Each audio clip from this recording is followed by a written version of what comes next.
right. Well, then I don't know whether anything I just mentioned was heard or not. I'll just mention that basically today I'm going to give you a review of literature, all the literature we have available to us so far as I know, related to these unusual side effects of IgG4 antibodies appearing post-mRNA vaccinations only. This is it.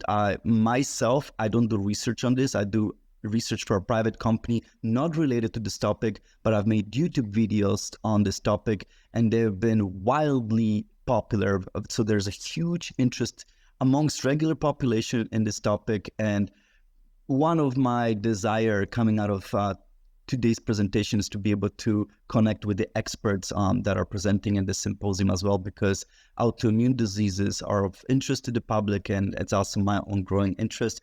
Let's start presenting the literature. This is the first paper that came out on this topic as far as I know. This was late last summer, and I think it flew under everyone's radar because they didn't even mention IgG4s in the abstract. In this particular study, what the authors did, they looked at the unvaccinated individuals who were infected, people who were vaccinated but not infected, as well as individuals who took mRNA vaccine, those are, by the way, Pfizer or Moderna, who were vaccinated and then subsequently infected. And the days that you see here, those are median days amongst the different individuals. The way they measure the effect is they measure both the quantity of the antibodies as well as their ability to interact with the spike protein. And this logarithmic scale shows you that sensitivity of the antibodies to the spike protein. So let's just get to the main result of this paper. It shows you what type of antibodies these individuals were looking at right away. Unvaccinated, uninfected individuals, they didn't show any spike-specific antibodies at all. Here you have unvaccinated individuals who were infected. You can see they have actual robust result to the infection, and they did actually produce some IgG4 antibodies, but they were not very specific. Only one individual, I believe, and we'll see that in a moment, showed some of those IgG4s being able to bind the spike protein. However, those who were vaccinated with the mRNA vaccines, they did show increase in the IgG levels as well. And this was dependent on the number of vaccinations. So the more vaccines the individual had, the more likelihood of developing the IgG4 antibodies. And this was even more pronounced post-infection. So that's probably the first take-home message that we are seeing here. These authors were so surprised over this result that they actually repeated multiple times, changing assay buffers and so on, but you can see correlation between the results. Here's the sensitivity to the spike protein, so anything to the left, you do not see binding to the spike protein, anything to the right, these antibodies are binding to the spike protein.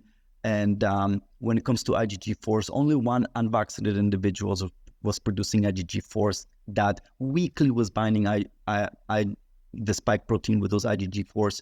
Otherwise, they were all vaccinated individuals. What these individuals also did, they did PCA, so principal component analysis, just to see what these IgG4 results might correlate with.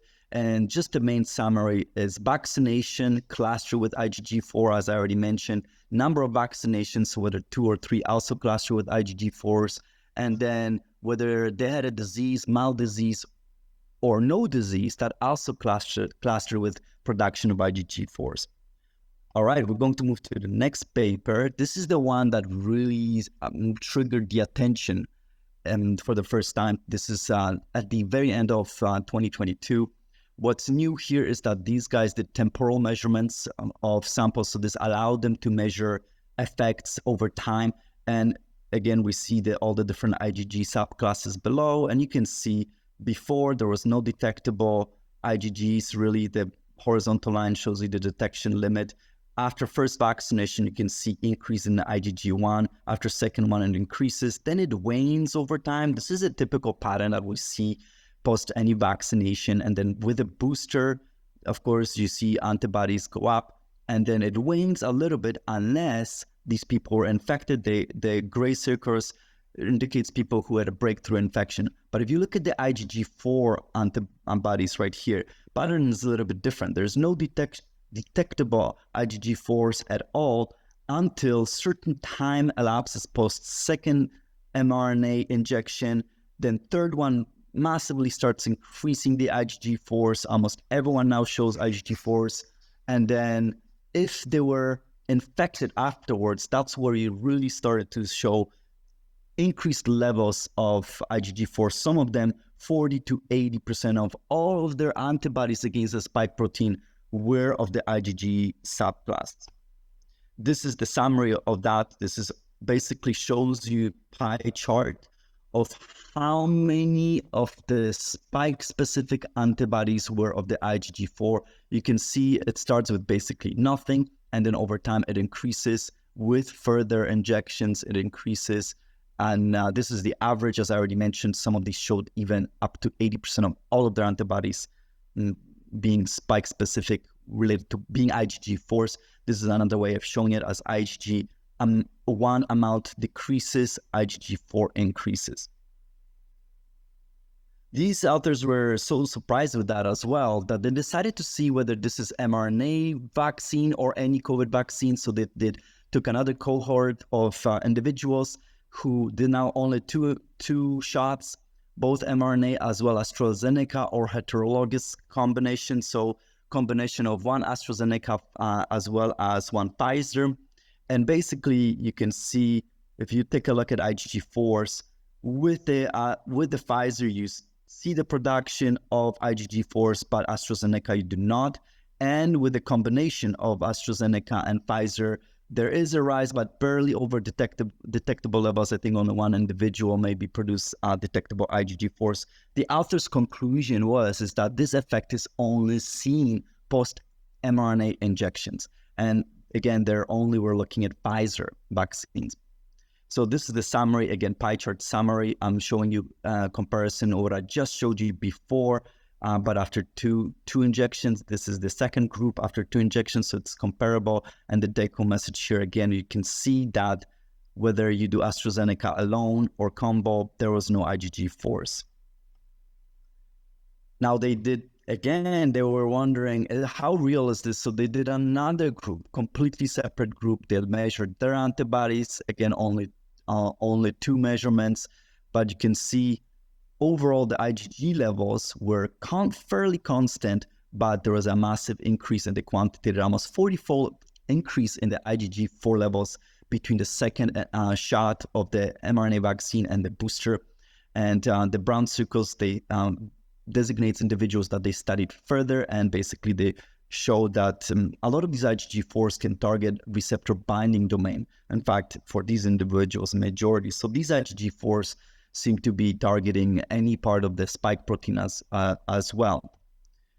And here on the very left-hand side, the interesting part is, despite this increasing level of IgG4s, everything seems to be working fine, right? Because then when they did the assay in terms of how well these antibodies from these individuals were capable of preventing virus infection in the assay, it works very well against one of the Omicron variants. They did a very neat assay to determine whether the effector functions were affected, because we know that IgG4s, with their Fc component that they have, the stock of the antibody, it does not have the same capacity to mediate effector functions the same way that other IgG subclasses do. And they had a really cool assay where they took fluorescent beads with attached spike proteins on it. They took the antibodies from these individuals and they saw the uptake. They measure uptake of specific cells, and you can see effector phagocytosis. So the cells are uptaking these beads very well when it comes to IgG1 and 3 antibodies, but not so much with 3 and 4. And they were able to quantitate that after second to third injection, these cellular phagocytosis decreased, as well as complement deposition decreased as well. So at least one of the potential outcomes of this increased IgG4 antibodies could be the reduced effector functions. Now, the last slide for these individuals, I thought this was really interesting. Again, another different group. So they studied multiple different groups of individuals. Here, people who were infected post-vaccination. And if we take a look at this image on the right, you can see that individuals who took 3 vaccines, when they were infected, what they were measured is 1 week post-infections, the IgG4 levels, 1 week post-infections, 2 weeks or 4 weeks. And you can see pretty much everyone shows increased levels after 3 mRNA injections. But with 2 mRNA injections, that was not the case unless the infection happened to be at least 90 days post last mRNA shot. So what the authors concluded is that there has to be an ongoing germinal center maturation taking place before these IgG4s are developed to be observed. So I thought this was very neat. All right, we're going to move to the next paper. I have to go quick through this because I don't have too much time, and there's a bit of literature. What's new here is that for the first time, these authors looked at Moderna as well. So we finally were able to start looking what are the differences between Moderna and Pfizer. And they also did combination of Moderna as well as AstraZeneca. And another new part of the story, emerging story here, is they took vaccinated individuals with Pfizer, but who were infected first before they took the vaccine. So what are the effects? Well, first we're looking at the general effect on the anti-spike protein IgG levels. They looked at the serum and saliva. Let's just focus on the serum, and you can see, of course, after the injections, there's a massive spike post both Moderna and Pfizer. With the AstraZeneca, this is more attenuated effect. Combinations, when you do a combination of AstraZeneca and either Moderna or Pfizer, you have a similar effect with just the regular Pfizer. This is an interesting one. Pre-infected individuals is at much higher levels, but it mimics of IgG antibodies, but mimics overall what we see with the Pfizer as well. Here are the unvaccinated individuals. You can see they basically have undetectable levels of any antibodies against the spike protein. And the one that I was interested, of course, unvaccinated who were pre-infected. And you can see they didn't do temporal analysis. That's too bad. But on average, they show levels very similar to what we see with the AstraZeneca as well. Now, this is the one, of course, that is of interest to us because we're looking at subtypes here. And typically you see the rise and then drop in the antibodies levels of different subtypes over time, with exception of IgG4s. And here's the big take-home message. So you can see Moderna in pink versus Pfizer in blue. With Moderna, the rise of IgG4 begins sooner, and it's much more pronounced effect.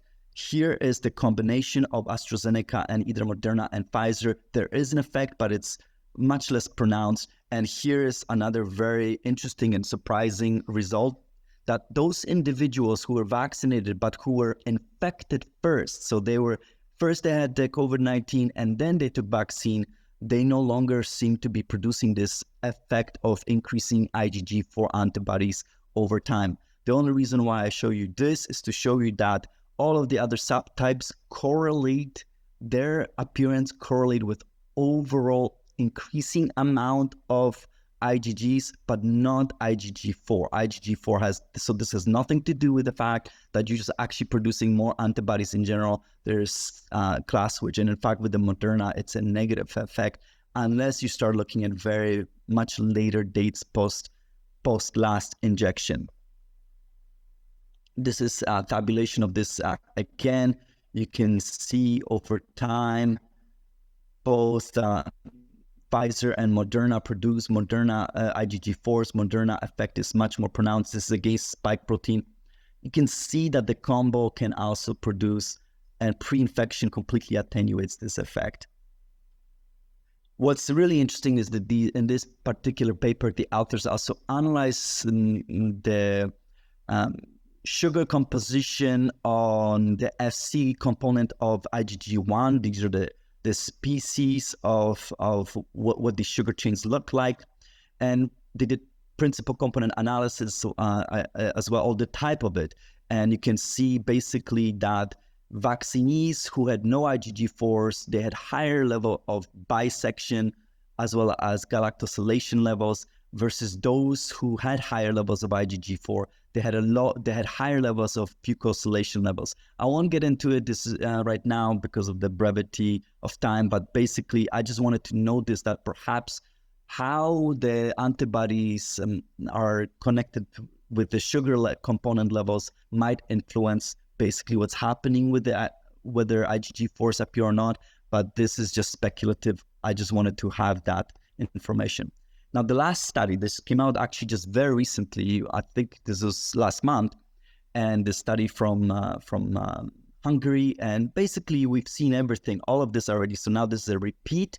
So pre-infected, vaccinated, and afterwards infected, just vaccinated, other non-mRNA vaccines. So here now they're looking at Sputnik and AstraZeneca. What's more interesting is that now at least they had a large cohort of unvaccinated individuals who had COVID-19. So now we have a comparison level. And again, let's take a look at the subclasses. First, maybe the easiest thing to mention is that unvaccinated do not show this effect with IgG4 at all. They were not even detectable at all. And AstraZeneca and Sputnik, they were not showing increased levels. This is total IgG levels. This is spike-specific protein levels, and this is the percentage of spike-specific protein levels in relation to the total amounts. You can see that those individuals who took the vaccine without being infected first, they were producing those IgG4 levels, whether they were infected or not, and infection reduced those levels. For those who were vaccinated without prior infection, even up to 10% of all of their IgG4s in total, out of the total amount, were related to the spike protein as well. I forgot to mention, for some of these individuals, they studied they had more ones. Here they just took one sample. For a few of them, they had two samples, so that allowed them to look at the time effect. I apologize for the quality of this image. It's just that's the image that they had available on their extra results, so you can see the effect. But basically, blue denotes decreasing levels, red denotes increasing levels of the subtypes. If you look at those who were infected first and then took vaccine, there's pretty much steady levels of very low levels of IgG4s.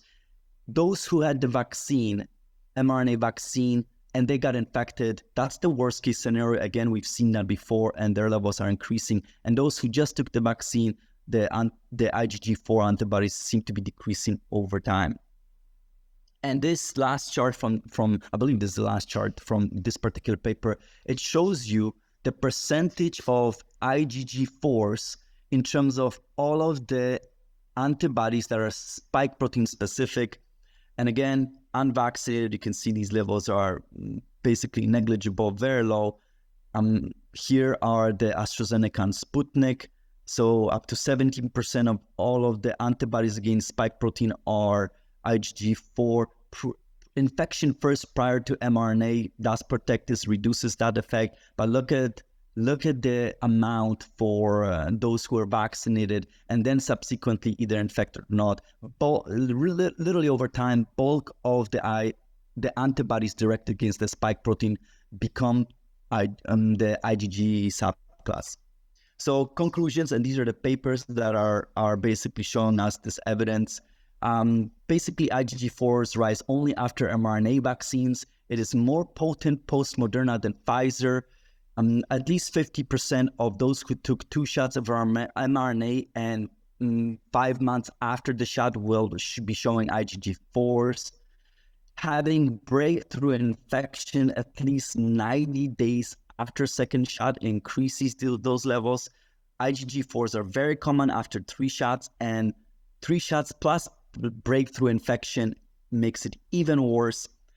Heterologous combo with mRNA also seems to induce IgG4s, but to much lower effect. So there is that protective effect. It can become a major contributor to against anti-spike, and in some it can even become the primary anti-spike protein.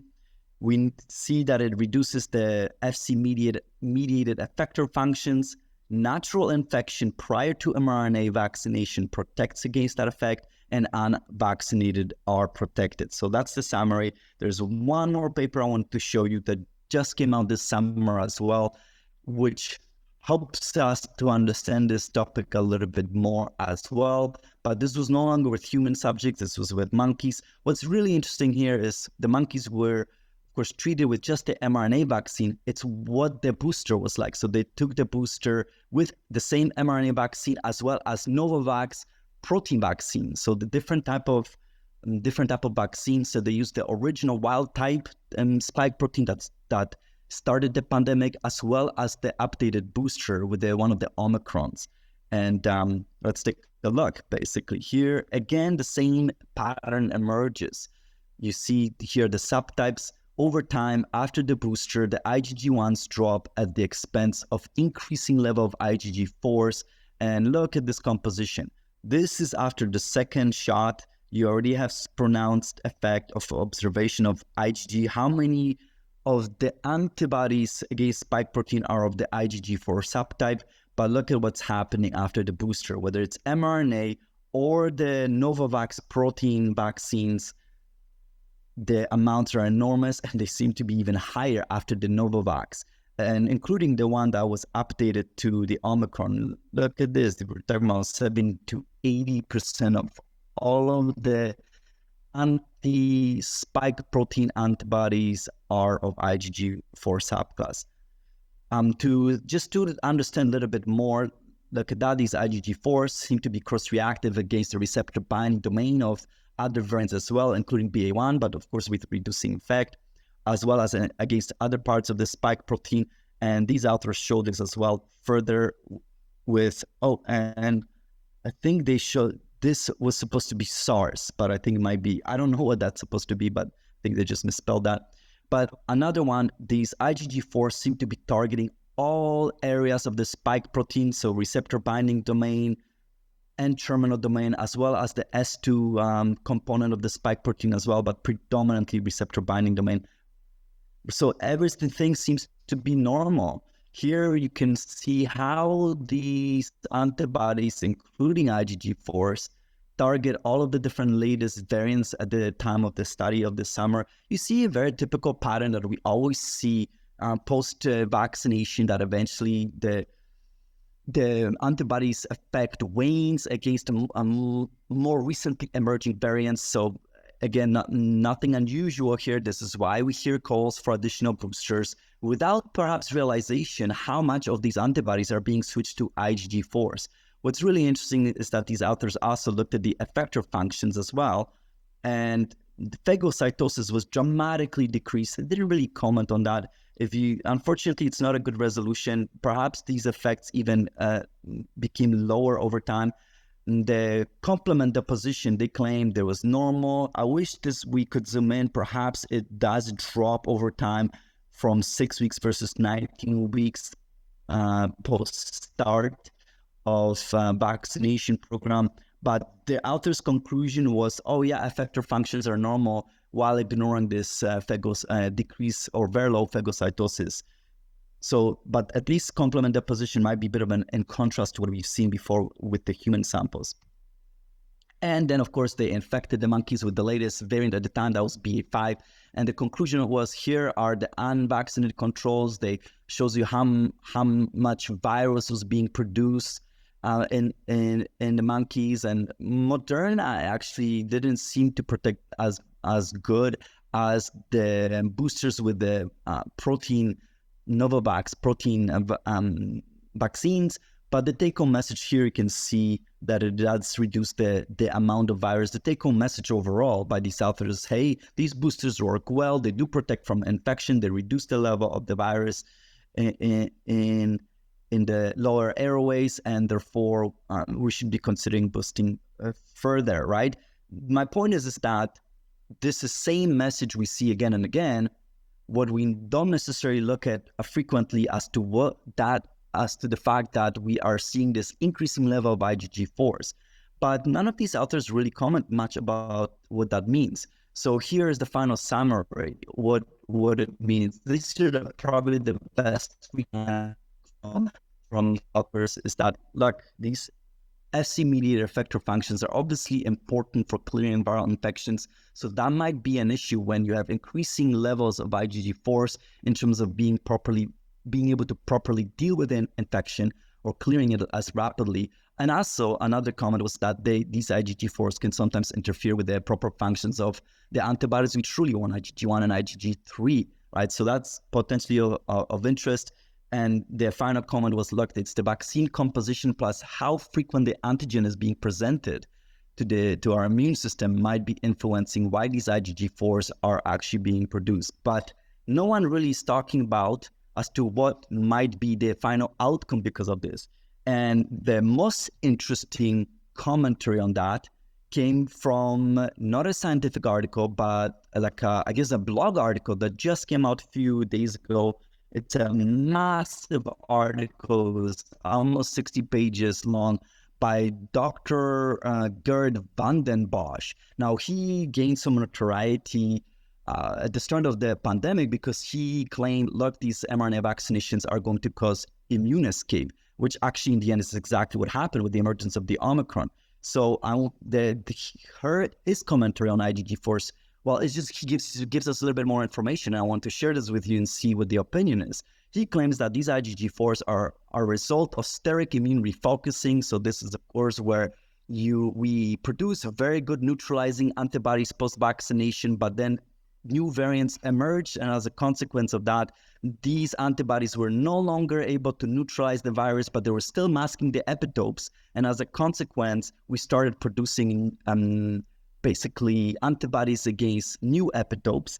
And as a consequence of that, we have now broadly cross-reactive antibodies with low neutralizing capacity because of that, they were assisted by non-cognate CD4 T memory cells, and that actually resulted in this low neutralizing capacity. That also explains why we need multiple months for that maturation to take place to see these IgG4s.